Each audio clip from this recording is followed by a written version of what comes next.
Good evening, guys. Hello, and welcome back to our solo series, a conversation on mental health, dealing with depression. I'm Shawn Nikolas, and tonight I'm here with my commentary co-host and the host of the new internet show Transpire, a conversation on the trans experience, Angelique Young. Yay! What's up, everybody? I'm comfy cozy. It got a little cold in Florida, so I put on my cute little Sherpa. Keep me warm. Oh, I got the heater on here. I'm trying to show off all this body so they can see it. So they can see it. Mm-hmm. I be up in the gym, just working. Working on my fitness. So it's I good to love see it. you. I love it too. It's good to see you. It's good to see you. It's been a week. How are things going with you over there? It's good. It's good. I'm prepping and getting ready for my trip. My self-care, self-love moment of traveling because I love to travel, and rather than go and spend my money in bars and spend my money on things that are trivial, I have decided to treat myself to a wonderful evening or a week, or actually it's a whole month in LA and Hawaii. Oh, So there's okay. that. Yeah, so we're gonna do that. Don't worry, I will have my laptop with me, so I will still be able to be present for all the accompanying parties. But I'm just really excited to kind of just relax for a little bit before my life goes into a whirlwind. So, What do you mean? well, I took on a job as a flight attendant, so I'll be training for 6 weeks in Houston, Texas, and seeing if it's for me to fly in the skies. We're gonna give it a shot. Couldn't hurt. I made it this far. I might as well see where it goes. Absolutely. I'm excited. I want to look that up because I'm like, Angelique has a cool idea because then it's a great way to make money and then see the world. Because life is pretty short if you realize, like it is. I remember like yesterday, I was like maybe 5 years old in kindergarten, and now I'm 33, all sexified up, not booed up yet, but that's good. I'm cool. Okay. In its own time, in its own divine time, it all happens. We love it. So I'm going on week 3 of being sober from alcohol, and Yeah. yay. Ah, We're sobriety ah. buddies. We made it through January. We're into February. Yes, and you know what I've noticed? I don't know about you, but like I've noticed that it's just you have so much more energy to do things, and your goals are much more important than going out and clubbing and dancing, whatever. Like my job is going pretty well. The money in my bank account is, I ain't say it's stacked, bitch, but my bills are all paid.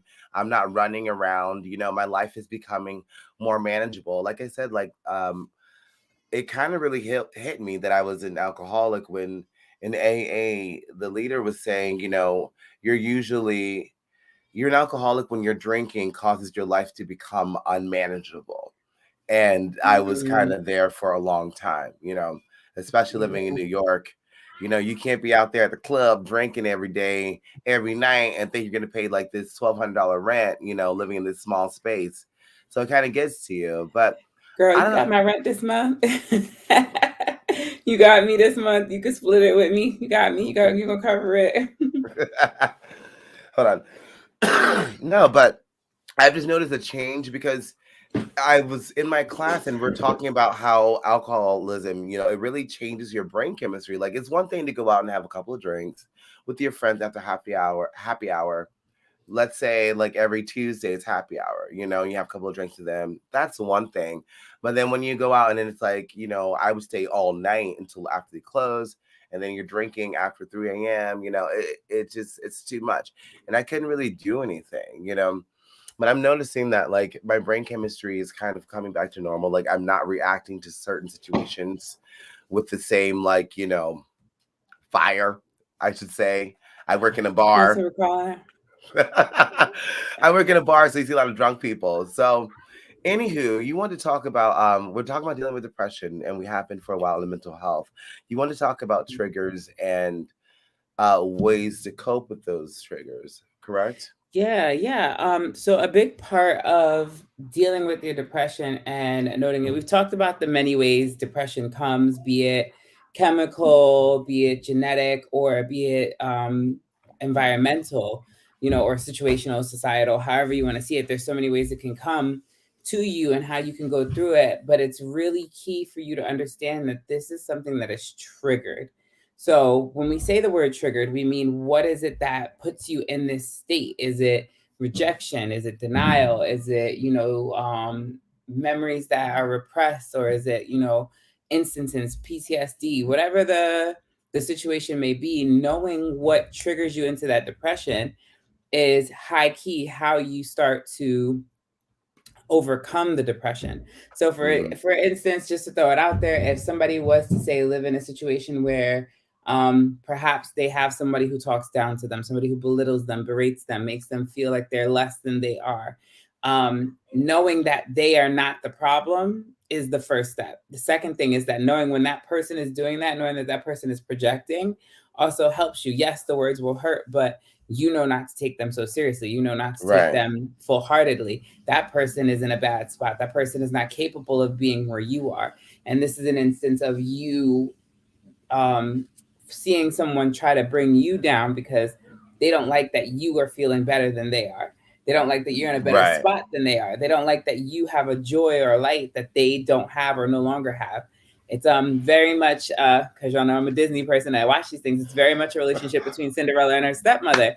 It's very much I like correlate to these things. It's very much that moment where somebody, even in your best moments, no matter, even when you're not doing anything to them, they make it a point to tear you down, right? Mhm. You could talk about, Mhm. and that would be environmental or situational. If we're talking more along the lines of genetic or something that is happening chemically in your brain, something that is induced. So we're talking about maybe the loss of someone. We talked about grief last week, or maybe it's Right. more or less like, something that you are clinically diagnosed as depressed or having great depression or major depression is what I mean.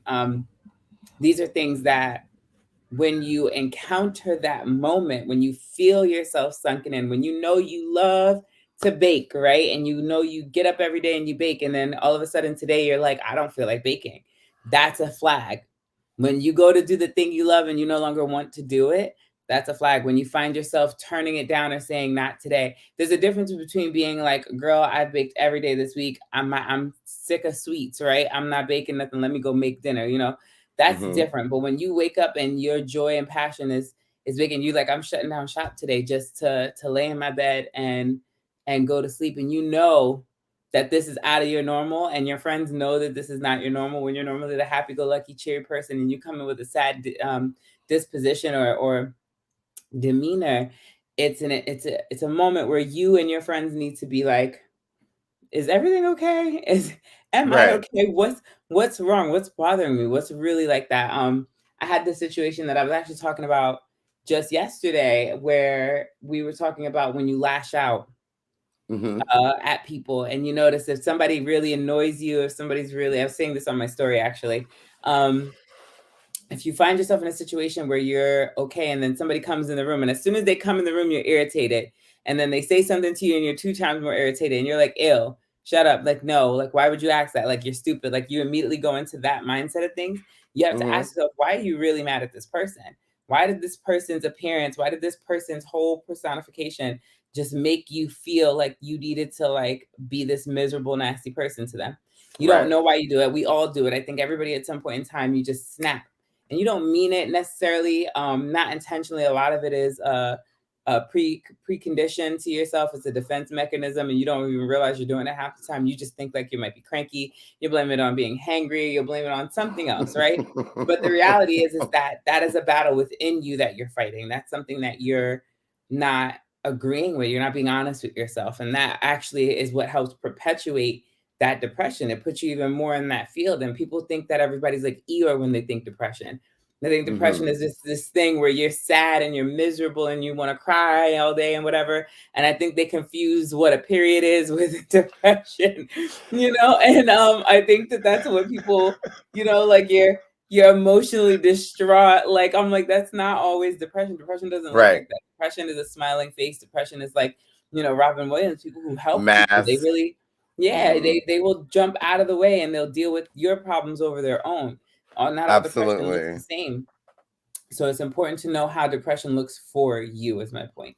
And that is huge for knowing like what is triggering you into your depression. I'm glad you mentioned that because, oh God, I'm getting old. Like as soon as I started talking, the thought just went boop, boop, boop, it's gone. Um, I'm glad you mentioned that because, happiness, and that's also something that's for you. Not everybody deals with things the same way. Like whatever makes you happy, like it could be, hopefully, it's not like an illicit drug. But if it's like working out at the gym, like love working out. Like, and you know what? I do have a second activity there. I'm guy scamming because these guys are fucking hot. Like, holy shit. Oh my gosh. But it makes me happy to see the results when I get home, and also not only the results, just the strength, the strength that you feel in your body in your every normal day. I think it's very important to mention that, like I said earlier, it is your happiness is only what makes you happy. I forgot to bring my vision board. I'm gonna talk about that next week because oftentimes when I'm starting to feel down and I'm thinking, oh, my life isn't going the way I want it to. I often like just catch a glimpse of my vision board because one person that's on that vision board is Oprah Winfrey. And I'm tired of denying it. Oprah Winfrey is my biggest inspiration in the world and influence because to be able to have uncomfortable conversations, especially back in the 90s, and now realizing, looking at the times, being a black woman and having the conversation and leading it must have been tough. And I'm pretty sure there was a lot of things going on in the background for her that probably made it hard for her. But the fact that she had the courage to do that with these people and end up helping millions of people with their problems, I think it's really beautiful. But I just catch a glimpse of everything in my vision board. Like there's a picture of a house that I want to own. There's a picture of two guys holding hands with like rings on them because I do want to get married. I think that that is a step in my life that I want to. What is it? A milestone in my life that I cannot wait to get to. And then once I get there, I'm gonna fucking hate it. No. But I always like, I always No. find something, in the day when I'm starting to feel down, or if I want to grab a drink, to grab a look at that vision board and see what I'm fighting for and see what I'm living for. That's really, really good. So that is a coping strategy, believe it or not. That is literally where we're headed. But the idea behind that, something I've learned in being in the network marketing industry about a vision board and about manifestation, it's super important that people understand that this is like making a wish on a genie lamp. Like you have to understand that, like when you say to the universe, I want to be married, the universe is going to say, Right. okay, you don't care who it's to, you just want to be married. You don't care what the relationship is like, you don't care how it goes, how long it takes. You just said marriage, got it, coming up. Boop. And your bitch ass is gonna get married, and you're gonna be like, why am I miserable, right? Yeah, you Because gotta you're be not intentional. specific. You gotta be Yeah, you're not specific. intentional. Right. Yeah. So something I like to tell people all the time is that you have to understand that as a human, we are entitled to the pursuit of happiness. There is no place in the entire world that you get to go that you are happy 24/7. Happiness is an emotion. It comes like a wave. It's meant to be felt and then it goes away. Same thing with Right. sadness, same thing with anger, jealousy, envy. These are all, joy, fulfill, like, contentment. All those things are all emotions you're meant to feel, but there's no place where they last forever, and you never want to sit in them either. I was having a conversation with somebody and I was telling them, when you deal with people who want to sit in their feelings, you can't you can't pull them out of it. You know, the old saying, you can lead a horse to water, but you can't make them drink it, right? Well, I have Right. another version of that where I'm like, if you see a person sitting in shit, you tell them and then you walk away. It's not your job to wipe their ass. It's not your job to make them get out of the shit. It's to say, hey, listen, you're so far in your own shit, you don't even know you're in shit anymore. It's like the people who can't smell themselves. You don't even know you smell bad because you're so used to smelling bad. Like you have to understand, like you smell bad. Like you're in your own shit. And the only person who's keeping you in your shit is you. Right. They say another one is like, only a hit dog yelps. Yes, at first. But if you continue to cry about it, nobody is hitting you. Nobody's beating you. You're doing this to yourself at this point. So there comes a point in time where you have to pull yourself out of it. So I always tell people, um, in the reference to what I said earlier, it's emotions are meant to be felt. They're like waves. They come. Sometimes they're little tickles on your toes and they make you smile and giggle. And sometimes they are all consuming like a tsunami, right? They just Yeah. come and they wash you up and you feel as if they destroy everything or they completely upheaval your whole life, right? But the reality is that an emotion is never strong enough to physically move you. You choose to react to it. You have a choice over how much you react over your emotions and your feelings. No one can make you feel a way you don't want to feel. You can choose to fall into it for a certain amount of time. You can choose to roll around and lay in it, but that choice ultimately is yours. Now, I'm not saying you can choose how something makes you feel, but you can choose how long you sit in that feeling, is what I'm saying when I say you have a choice.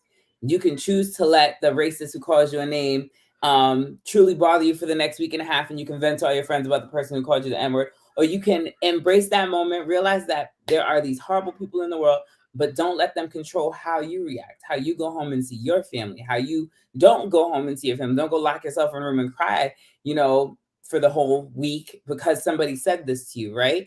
You have got to have control over that. And it's the same thing with your interactions with the people in your life. If there's somebody who is constantly putting you down, belittling and berating you, or making you feel less than, or making you feel unloved or unworthy, you need to cut them out. You need to walk away from them. I Okay. love I love to tell people, I love my family 1000%. Love them 1000%, but that does not mean I have to agree with what they say and do. And it does not mean I have to stick around to watch it unfold. That's like Right. going to the hotel knowing there's only channel 3 and choosing to watch channel 3 simply because that's the only channel you have. No, bitch, turn off the TV, go sit at the pool, go work at the gym, go take a walk around the block, go to the restaurant, go to the bar, go do anything else other than stay and watch channel 3. Because by the time you come back, a whole new program is going to be on, right? Right. With time. So it's the same way with your interactions with human beings. In order to protect your peace and in order to keep your sanity and in order to maintain your position in life, whether it's happy, content, whatever, you have got to be willing to sacrifice that emotion. And that's all about knowing what's going to set you off, knowing what's going to put you in that bad spot. You don't want to see it. You don't want to do it. You got a friend who's dealing with an abusive situation. You have like, girl, I can hang out with you anytime you want, but your man is not invited. I Yep. can't be around him because I see him, I see you. I can't do it. I just can't. I can't see you knowing what he does to you or how he treats you. I can't. You going back to him. You want to, like, people, my friends, they go back to their ex-boyfriends or ex-girlfriends all the time. And I'm like, bitch, good power to you. Maybe this time it'll work out. Come see me when it does. Right. But there are people who got in relationships and I have friendships and I was like, I can't, because it's the same cycle. And it's not that I don't love you. It's not that I don't respect you, but you are choosing to go sit in shit. And I cannot hang out with you if you want to be covered in shit. It just ain't gonna happen. I can't do it no more. I've done it for you in the past. I've let you go and bring the shit into my house and trudge it all over my floor. Does this make so much sense to you now? Now are you hearing this being like, I gotta cut people off? Like, that's literally what it is. So just make sure you guys are being mindful of this as you go through and you're trying your best to be your best self. Not everybody in your life is meant to stand by your side throughout the entire race. Some people need to meet you at the finish line. Right. Something like what the Medea said. Like some people are like, they're gonna be either what was it? Some people are leaves. They're there for a season and make you feel good. Some people are branches. Some people are there for a long time. And then, eventually that branch, breaks off. But you want to give those people that, shit, I forgot the analogy. I think he said the roots, people that are there and Mm-hmm. who are at the base for you, that are down for you. And there's They not a lot of ground people you. there's not a lot of people out there for you or for any individual person because you have there's so many people in the world, and apathy is a real thing, and we all have our personal lives. But there's not, like, if I'm honest, when I was going out and having a good time and drinking and getting fucked up, I was surrounded by hundreds of people, maybe like 20 people at a time. I don't talk to any of those people today. Like some of them, some people I run into, hello, how are you? But I'll tell you what, not one of those persons would I call for, like, if I need $20, you're not gonna call them, or if something happens, you Right. know, they're not gonna suddenly they just can't help you. I think a lot of times we do have those friends that, drag us down into their emotional garbage as well. I'm sorry, into their emotional turmoil as well. I don't want to say garbage, it kind of sounds. I'm just sitting here telling everybody got shit all over them. You might as well just say it. It's totally fine. I'm I might keeping it as real. well. You know, people relate. It's relatable. It's garbage. You know, they're trudging you through their shit, but they're kept with their baggage. You know, garbage baggage, whatever, and then they're not there to help you with yours. I totally get that. Yeah, I might as well tap the fuck in. It's garbage because like I have okay, I have like some friends like okay, how am I gonna say this? How am I gonna say this? There's like things that trigger you to feel depressed, right? The thing that I see in America that makes everyone depressed is body image. You know, like how they look in the Mm, mirror. You know what I mean? Like you'll have that one person that's like, oh, they'll see a picture, they say, I look like this, you know, oh, I don't feel good. Yet they don't spend any time at the gym, you know, like so it's like if that makes you feel upset and down, well, do find something that makes you feel better. Do something about that. Because I hate when people are mhm, like complaining, like, "Oh, I got to get a new car, but you're not saving any fucking money to get a new one. Oh, my brakes are broke, but you're not trying to fix that problem. You're just letting it perpetuate. You know, if you want to let that perpetuate, I mean, the boyfriend situation. I mean, you know, we knew Courtney, you know, and nobody we in that situation. I can say that no, we couldn't tell her anything until she said herself, until she told herself what was yeah, going until they're on, ready. Yeah. until it came to her. You know, when she realized what's going on, she can make a move. And same with me and and you being an alcoholic. You know, it wasn't until that dude said that one thing. He's like, yeah, when your life becomes unmanageable, and I'm like, well, directing like.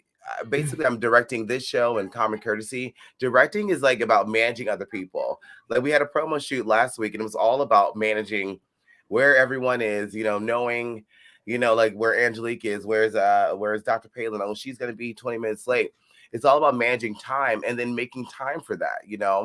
So I mean, Mhm. it's just I think you can get to that place about being honest. Like take a look in yourself. I have a journal. I always forget to bring this shit in here.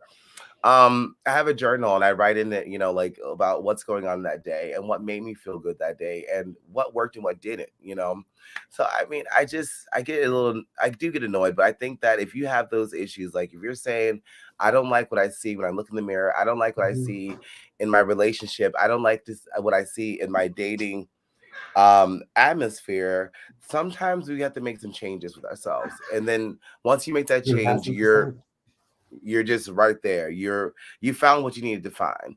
But anyways, I'm gonna cut this a little short. I'm sorry we're late because I Ah, no, forgot to. you're fine. Let me drop the nuggets real quick before we do that. So I wanted to talk about like just I'm not going to talk about them, but I'm just going to suggest 10 things you can do to help you when you're feeling depressed, how to get out of the hole. A lot of times people can't. It's like walking in the woods in the dark, right? You don't realize you're falling into the hole until you're already halfway through the fall, like or until you hit the bottom. You're like, fuck, I'm depressed.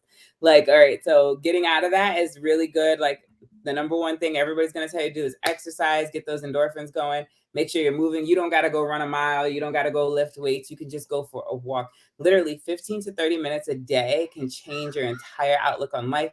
You can do it walking around your house. You can walk around your yard. You can walk around your block.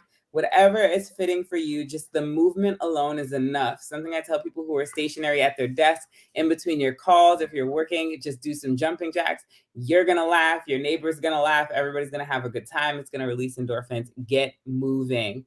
The next one is going to be meditation. If you don't know what meditation is, it's sitting with yourself and it's allowing your thoughts to really run through. It's really giving yourself a chance to have your thoughts play out in your head so that you can kind of sift through your own bullshit, I call it.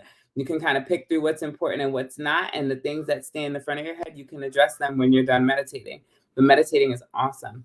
You can connect with nature, get out, see the outside, go on a hike, go to the beach, go sit at a park, go sit in your front lawn, go sit in your backyard, whatever the hell you need to do, just be outside. Something about being outside around grass and trees and air really does literally change your whole being. So definitely do that. If you don't have plants inside your house and you can't go buy more plants, go outside. Just You step know outside. what? I'm gonna buy a bonsai tree. I gotta get one of those. Like something like in. I don't have a real like actual plant in my house. Thank Get a you. snake plant. They can't die. You can't kill a snake plant. Get a snake plant. They're wonderful. Your diet, remember what you put in your body does affect what you go. If you're eating junk food all the time and you're eating all this fast food and you're drinking soda all day, you're not doing anything to counteract it.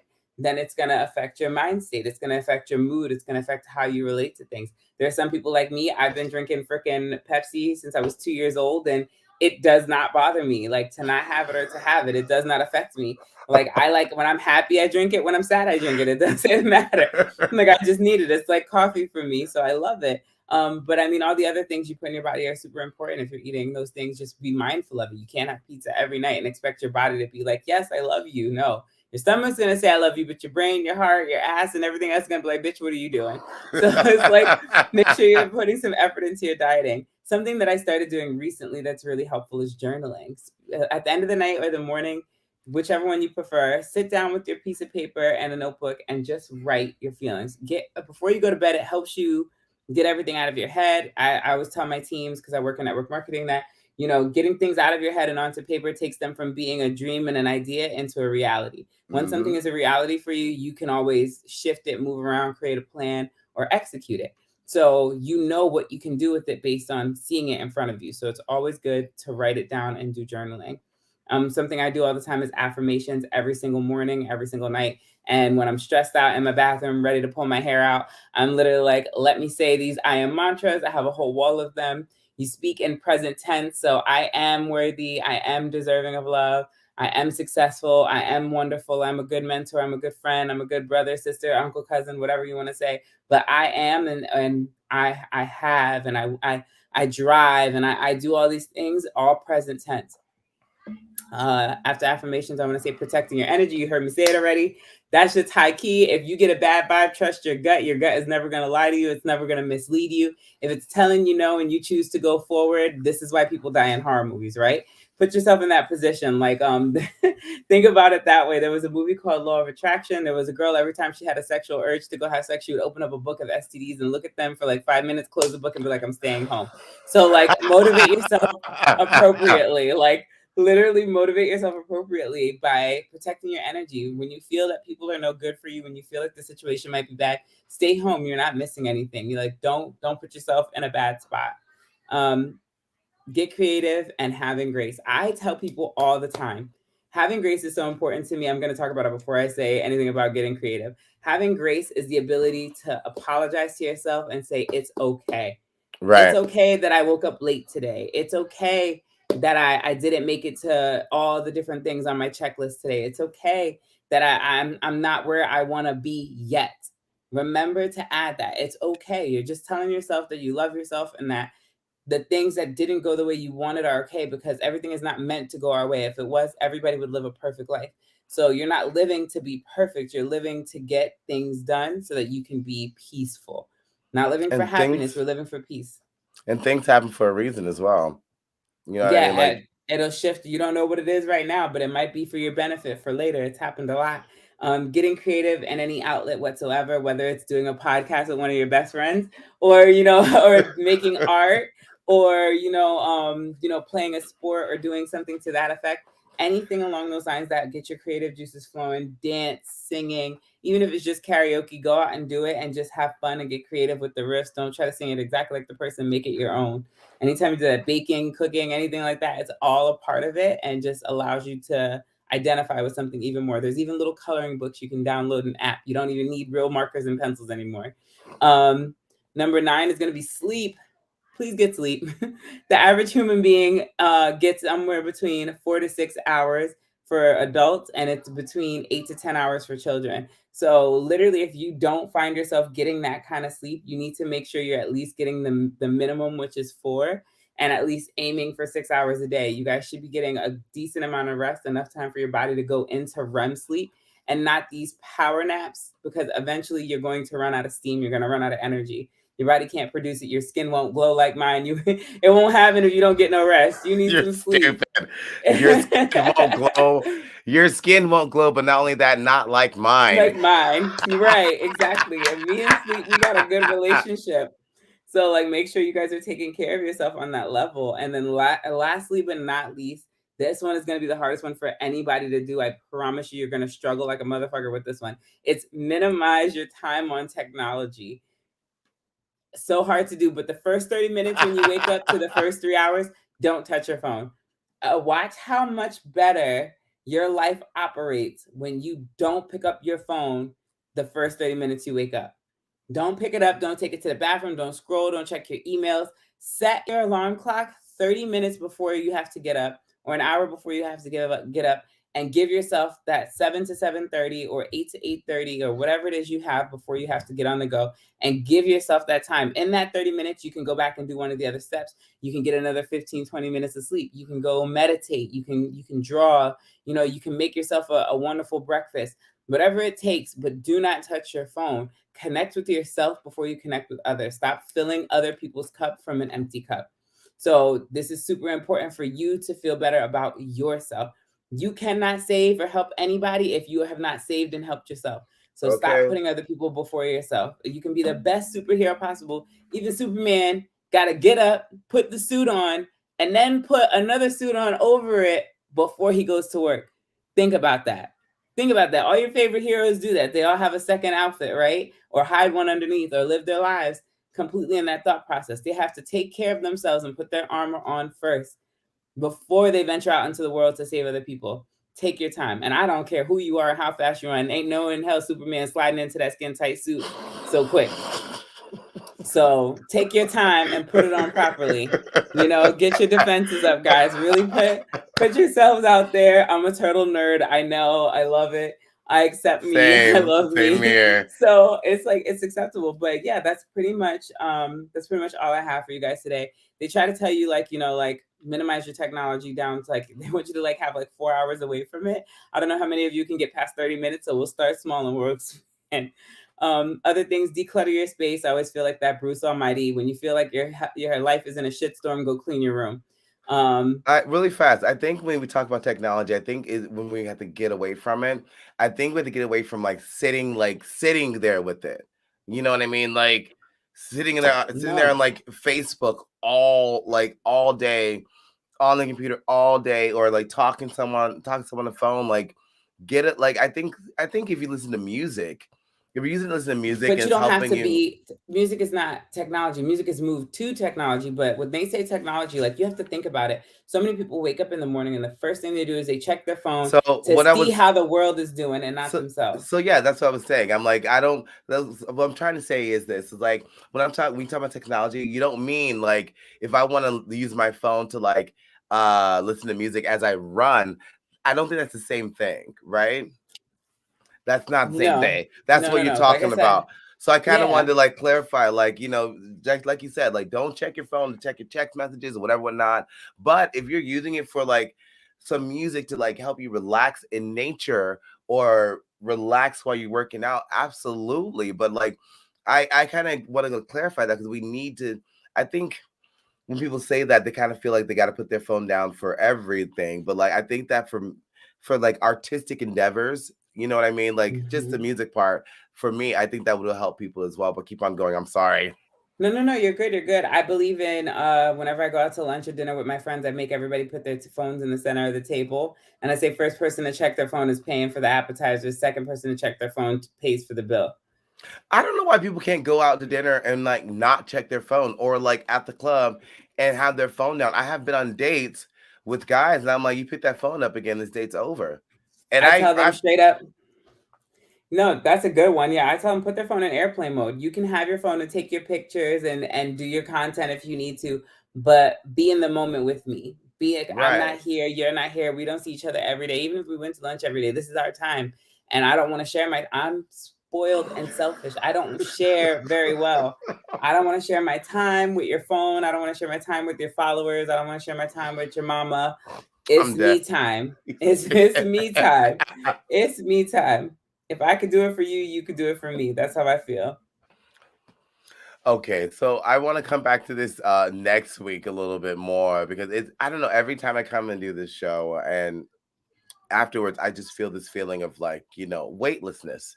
You know, It's like it's so therapeutic. It truly is.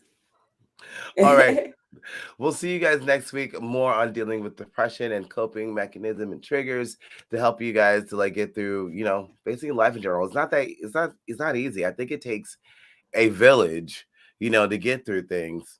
But anyways, I'll see you guys next week. Well, actually, we'll see you tomorrow with some hot topics. There's a lot of crazy shit going on Yes. in the world. And if you're a young activist and an advocate like we are for basically human rights and equality and social justice, that show's for you. All right, guys, we'll see you tomorrow night I'm at gonna share 7:30. my personal love life story for the opening of the call. So definitely want to be there for that. It's gonna be a good one, I promise. It's gonna be so good. I can't wait to tap in on that. We'll see you guys tomorrow night at 7:30 Eastern. Good night.